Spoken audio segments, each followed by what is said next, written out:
تنجز بقى المحاضرة عشان في الزنقة. أولا هات لي تأكيدات داتا فايلز، لأن شبه يعني لو جه سؤالين في المحاضرة ممكن السؤالين دول من داتا فايلز، فأنت هتجيب لي التأكيدات دي وتقراها، هتقراها كلها. لما تقراها امشي واحدة واحدة وعلم لي في الداتا على أماكن الكلام ده. اول معلومه بتقول لي الانفكتيف ستيج هي الايج، اروح ادور في الايكانوكوكس. انا بذاكر المحاضره الرابعه بتاع الايكانوكوكس جرانيولوزا، ادور على الانفكتيف ستيج اللي هي الإيج. رحت لقيت فعلا ان الانفكتيف ستيج هي الايجز، قمت معلم عليها، يبقى دي مهمه، كتبت جنبها مهمه علمت عليها. تمشي كده، كل ما الحاجه اللي تقرا عليها روح علم عليها في الداتا، الحاجه اللي تقراها روح علم عليها في الداتا، ما تسمعش حاجه. انت هتقعد تعمل كده لحد ما تعلم لي على الحاجات المهمه. يبقى انت جهزت الداتا بتاعتك، جهزت الداتا دي بتاع ليكتشر 4 بارة، جهزتها بالحاجات اللي متعلم عليها دي، الحاجات التاكيدات المهمه. بعد كده تخش لي على قناة دكتورز، هتلاقي المصادر، تختار المحاضرة الرابعة، هتلاقي أسرع شرح يا دكتور نهى مدبولي، وأجمد شرح، وفي نفس الوقت قريب من الكلية جدا، فتسمع الدكتورة نهى مدبولي في نص ساعة هتخلص المحاضرة. طب في حاجات مثلا ممكن مختلفة عن الداتا، خلاص اسمع كونكتيف بلس كونكتيف، يبقى في ساعة هتكون مخلص المحاضرة سماع.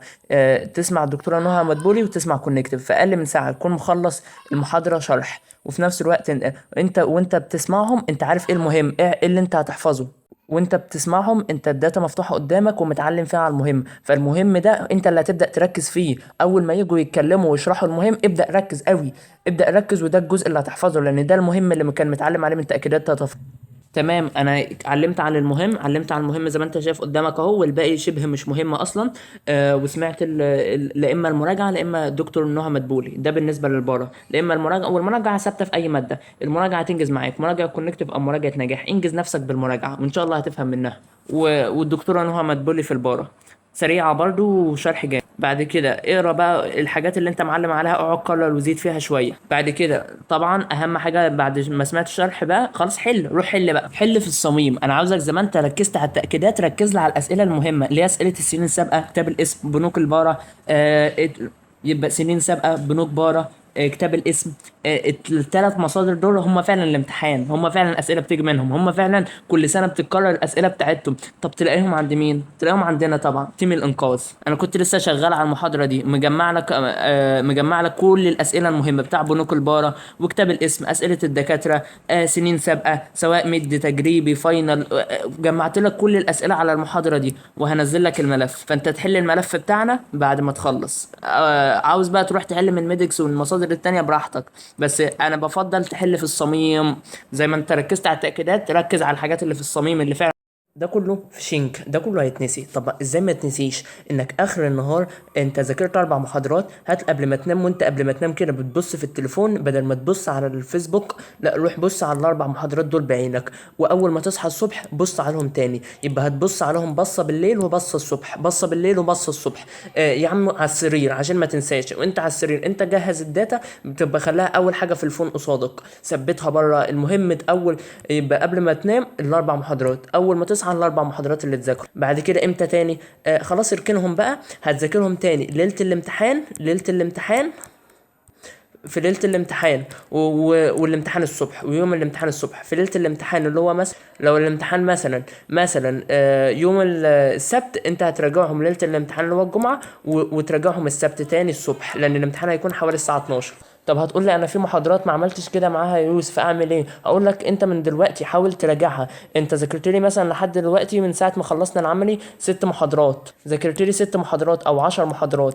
روح راجعهم بكره الصبح، روح راجعهم بكره الصبح قبل ما تبدا في الجديد، روح راجعهم واخلص منهم. وبالليل بكره بالليل برضو اقرا ال10 محاضرات دول تاني، تمام وخلاص اركن. وبقى ليله الامتحان والامتحان الصبح اعمل معاهم نفس اللي انت عملته هناك تاني عشان ما تتوهش مني. يبقى انت هتذاكرهم اول مره اللي انت بتحلت فيها التاكيدات والسنين السابقه. بعد كده بالليل قبل ما تنام هتقرا كل اللي ذاكرته ال4 محاضرات. طب اليوم اللي بعده اول ما تصحى من النوم هتقرا ال4 محاضرات دول تاني. خلاص كده كل سنه طيبين. اردم عليهم. في ليله الامتحان هتقراهم، هتقرا المنهج كله. يوم الامتحان الصبح هتقرا المنهج كله، فال4 محاضرات هيتاخدوا في الرجلين. بس انا مش عاوز حاجه تاني. احمد ربنا وبوس ايدك وش وظهر، انت كده دحيح بنسبه 100%. المحاضره اتصمت، اما انك هتحفظها لي من اول مره وتقعد تموت مع المحاضره من اول مره انسى، هتتنسي كده كده. ما تقعدش تموت مع المحاضره، انجز في المحاضره. انا عاوز المحاضره ما تاخدش ساعتين، المحاضره ما تاخدش معاك ساعتين. عارف، ما تاخدش معاك ساعتين وتطمن، طالما انت بتطبق الطريقه دي هتتحفظ لوحديها.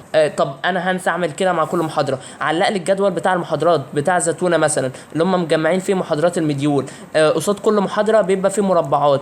انا عاوز المربعات دي يكون 4، اول مره مذاكره او 5، اول مره مذاكره، بعد كده المره تراجعهم بالليل، بعد كده بكره الصبح، بعد كده المره ليله الامتحان، المره الخامسه يوم الامتحان الصبح. كده المحاضره اتقالت كام مره؟ 5. انا عاوز المرات دي قرايه، اول مره اللي انت هتركز فيها شويه وتبص على التاكيدات وتحل اسئله. عطلت في حاجه مش فاهمها، اسال دكتور كبير، اسال دكتور احمد مروان، اسال محمد صلاح، اسال احمد مدحت، اسال الناس دي، مش هتتاخر بس ما تعطلش نفسك. انا عاوز المحاضره ما تاخدش ساعتين، ما تروحش تحل لي المصادر الخارجيه طالما عندك المصادر اللي انا مجمعها لك في المحاضرات دي. انجز نفسك وركز على المهم، ولو عندك تاكيدات اوعى تسيبها.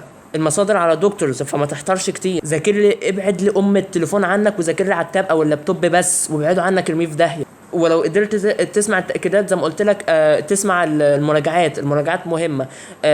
ممكن توفر عليك انك تسمع المحاضرة كاملة، او يا عم اسمع المحاضرة كاملة على سرعة 1.5 وعيدها كمان برضو على سرعة 1.5، بحيث انك سمعتها مرتين على سرعة 1.5. مش هتاخد كتير يعني، بالكتير هتاخد معاك ساعة او ساعة ونص، والنص ساعة التانيين بتركز على التأكيدات والسنين السابقة. ممكن تسأل الدكتورة ميار في الكوميو، ممكن تسأل الدكتورة يارا في المايكرو. اسأل يا اسطى وبصمج على قد ما تقدر، مش لازم تقعد تفهم لي كل كلمه. بصمج، احفظ الحاجه زي ما هي، سكمها لنفسك، انجز، سكم لنفسك وبصمج، وهتتحفظ لوحدها بالطريقه اللي انا قلت لك عليها دي. مهما لو كانت طلاسم يا اسطى، لو كانت طلاسم بعد الشر سحر، كانت هتتحفظ لو رجعت بالطريقه دي ال5 مرات. وزي ما قلت لك علق الجدول قصادك على الحيطه، بحيث ان كل محاضره لازم يتحط عليها 5 صح. عاقب نفسك لو ما تحطش 5 صح. ولا ال10 محاضرات اللي انت ذاكرتهم برضو لازم تحط قصادهم 5 صح. حط قصادهم 2 صح لانهم اتراجعوا قبل كده واتذاكروا قبل كده، فتبقى لك 3 صح. تراجعهم مره بكره مثلا، والمره بتاعت ليله الامتحان، ومره الامتحان الصبح، ودي اهم مره بتاع ليله الامتحان وبتاع الامتحان الصبح. وتحط يبقى لك في الحاجات اللي انت ذاكرتها 3 صح. مهم قوي. انا انصحك تبدا بالبارا، لان البارا كتير قوي وعليها درجات كتير قوي قوي كمان، يعني شبه ان هي ربع الفاينل. خلص برضو الكوميونتي، ما عندكش الا 2 من بعد موضوعين من بعد الميد.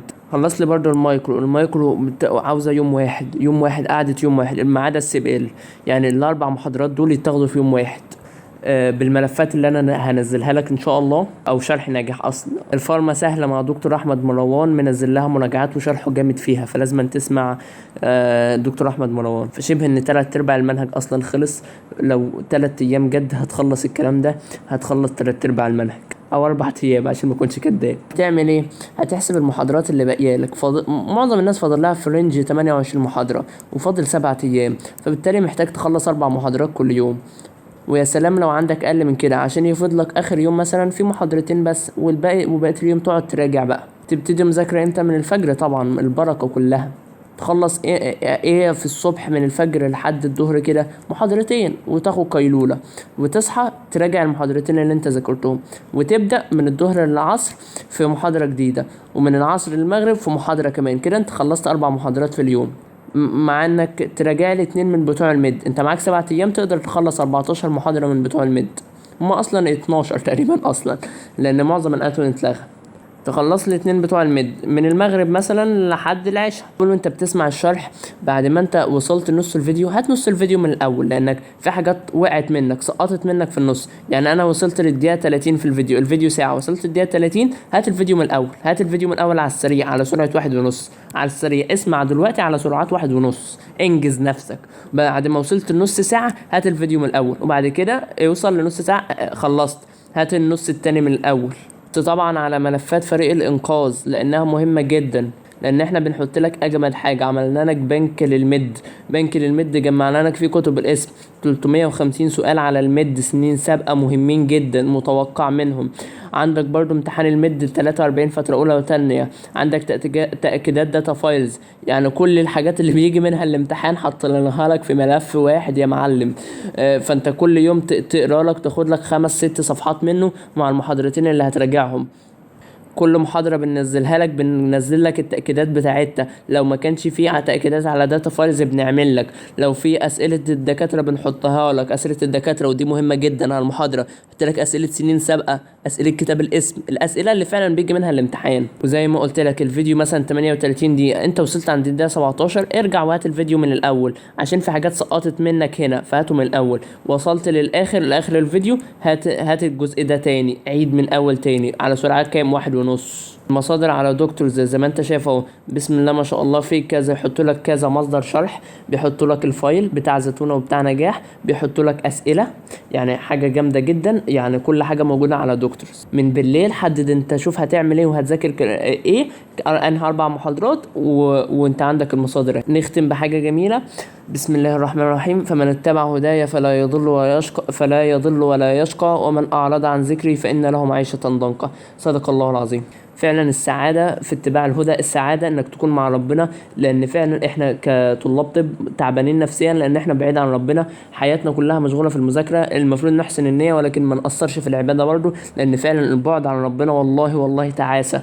حاول انك يكون لك ورد ثابت من القرآن وصلاة الفجر زي ما قلنا في جماعة. حاجة على السريع كده، الريتن بيبقى اغلبه function content importance definition structure comparison، دي 95% من ريتن الترم الاول كان عناوين الاسئلة كان كده. اسئلة عن اللي احنا حطيناها لك، ممكن قناة ادرينالين، قناة كوزنهايمر، قناة ميديكس، عندك ده كله ممكن تزود فيهم اسئلة. زي ما قلت لك خلي كل حاجة قصاد عينك، زي مثلا جدول ده، جمع المحاضرة الثالثة بتاع المايكرو ال4 فيروسات في جدول واحد، المحاضرة خلصت في جدول، يعني مفيش احسن من كده. عشان كده بقول لك ان احسن حاجة تحفظ بها الجداول المقارنات، هتكتشف حاجات مهمة بدل ما كنت بتقعد تحفظ في كل واحد ان هو نون انفولوبد. هتنجز نفسك وتحط قاعدة عامة ال4 فيروسات نون انفولوبد بس عليها.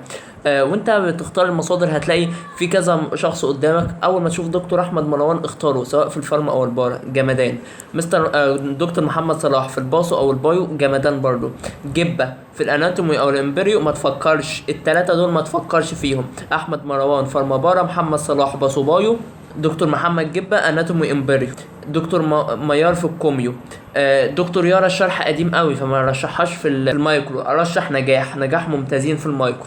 الهيستو دكتور علا طبعا، وممكن على فكره تسمع ريكورد الكليه وهتلاقيه برضو في المصادر بتاع دكتورز، حاطين لك ريكورد الكليه وحاطين لك الاسئله وحاطين لك مصادر الشرح، ربنا يجزيهم خير. ريكورد الكليه برضو ممتاز في بعض زي في المايكرو مثلا كان جوده الصوت كويسه، بس خلي المحاضره قدام عينك عشان اسمع وخلاص، لازما حاجه قدام عيني. وجرب نجاح طبعا في البارا والمايكرو، لان البارا دكتور احمد مروان مش كامله، معظمها بفلوس، يبقى جرب نجاح في ايه، في البارا والمايكرو. تاني حاجة، لو انت عطلت في سؤال صعب هتعمل ايه؟ ممكن عندك برنامج اسمه بارد، موقع اسمه بارد او جيميناي لو سمعت عنه، بتحط له الصورة الحتة اللي انت مش فاهمها وهو هيشرحها لك وهيجيب لك حاجة في قمة العظمة، والعظمة لله وحده. او اسأل واحد قدك، واحد دحيح قدك اسأله، او اسأل دكتور اكبر منك، لو سألت دكتور احمد مروان، سألت دكتور محمد صلاح، سألت احمد مدحت في الفيسيو، محدش هيتأخر عنك. ما انت ممكن تسأل دكتور كبير او تسأل حد قدك او تسأل بره. تالت حاجة، اكتب مخاوفك، اي حاجة انت خايف منها اكتب مخاوفك، دي من الحلول اللي استمعتها من الدكتور ابراهيم عادل، كان بيتكلم عن شوية نصائح من اهمها انك تكتب مخاوفك، ده بيقلل او اي حاجة بتشتتك اثناء المذاكرة اكتبها في حاجة جنب عشان تقلل المشتتات، الحاجات اللي انت بتقعد تفكر فيها اثناء المذاكرة، وفي نفس الوقت تقلل المخاوف، اي حاجة خايف منها اكتبها. طبعا اهم نصيحة اتهرست في كل النصائح، الغاء المشتتات طبعا، ابعد الفون عنك، ذاكر على التابلت في مكان هادي، ذاكر في مكان هادي بعيد عن الوش، ذاكر على التابلت او لابتوب. المية مهمة جدا للتركيز. طب لو هتقولي انا معيش تاب او مثلا انا لازم استخدم الفون، اقول لك عندك تطبيق اسمه ابلو، هتعمل الجدول بتاعك اسمه جدول تركيز، اول ما تفتح هتلاقي الاربع حاجات دول، الايقونات دول، اختار الحظر، بعد كده اعمل جدول، اعمل بلس هنا واختار جدول، الجدول ده تحط فيه التطبيقات اللي انت عاوز تقفلها، بعد كده تقوم عامل لي الوضع المشدد اللي هو تضغط على الايقونة التانية، الوضع المشدد هيظهر لك ده، هيظهر لك الخيارات 4 خيارات، وفي نفس الوقت هيظهر لك التايمر بتاعك اللي هو الوقت، اعمله لمده 24 ساعه. انا عاوز اقفل مثلا الفيسبوك او امسحه اصلا من الاساس، انت ولا محتاج فيسبوك ولا محتاج انستا ولا محتاج تويتر، انت مش محتاج الكلام ده في الايام دي، خد قرار دلوقتي من بعد الفيديو وروح امسحهم. طب لو في حاجه انت مهمه ومحتاجها، خلاص اقفله باب بلوك. اعمل الوضع المشدد اللي قلت لك عليه، اعمل الحظر الاول، اختار التطبيق مثلا اللي هو الفيسبوك، بعد كده روح على الوضع المشدد، ظبط بقى اعدادات الوضع المشدد. هتعمل ايه؟ اول حاجه الوقت، اعمله زي ما انت عاوز، اقفله لمده 24 ساعه، لمده يومين ل3 ايام. بعد كده روح اضغط على الخيارات، هيظهر لك الكلام ده كله، فعل كل الخيارات لدرجه انك تفعل تعطيل الغاء تثبيت التطبيقات. يعني لما تفكر انك تمسح اب بلوك عشان تفتح الفيسبوك، اب بلوك مش هيتمسح، ما تزكاش عليه. زي ما قلت لك امسح لي انستا، امسح لي تيك توك، امسح لي ماسنجر، ده كله عندك بيعمل ايه؟ اهم حاجه طبعا انك تدعي في الايام دي وتقوم الليل. انت بتقعد سهران ليه؟ ما تفكرش انك تقوم بركعتين ليل وتقعد تدعي ربنا. والله قيام الليل ده فيه عجب العجاب السر، والله لا مفعول سحر. بعد كده ذاكر السهل الاول. كده كده السهل قد الصعب في الدرجات. عندك محاضره 11 ورقه ومحاضره 3 ورقات، الاثنين هيجي عليهم نفس الدرجات، ده عليها درجتين وده عليها درجتين، فبالتالي الاولويه دلوقتي انك تذاكر السهل. بعد كده احفظ الحاجات المهمه، هتعرفها منين؟ من التاكيدات، هنروح كمان شويه. ذاكر الحاجات اللي هتيجي ريتن، لو حددوا ريتن ذاكر الحاجات اللي هتيجي ريتن. ما تهملش التوتوريالات، لان التوتوريالات ممكن يجي عليها ريتن عادي. حاول تقسم محاضراتك ويكون في يومك 2 سهلين، 2 محاضره سهله و2 صعبين، 2 سهلين و2 صعبين، ما يكونش الاربع محاضرات صعبين او الاربع محاضرات سهلين، مش منطقي خالص. ف2 سهلين و2 صعبين. ابدأ الصعب على الصبح عشان انت بتكون مركز اكتر. ابدأ بواحدة صعبة واحدة سهلة الصبح، فترة الصبح من الفجر، حاول تبدأ الفجر لحد الظهر، ومن الظهر للعصر مثلا خد قيلولة، مثلا خد قيلولة بعد الظهر. بعد كده اول ما تصحى اللي هي من فترة الظهر للعصر خد محاضرة سهلة، ومن العصر لحد المغرب او بعد المغرب خلص الصعبة دي. كده انت خلصت 4 محاضرات. بعد كده افتكر كرم ربنا عليك، وخلي عندك ايمان بربنا، وخلي عندك ايمان انك هتوصل. وزي ما ربنا كرمك قبل كده رغم انك كنت اكثر احباطا ويأسا من اللي انت موجود فيه دلوقتي، ورغم ذلك ربنا كرمك، فافتكر كرم ربنا عليك ولا تنساه.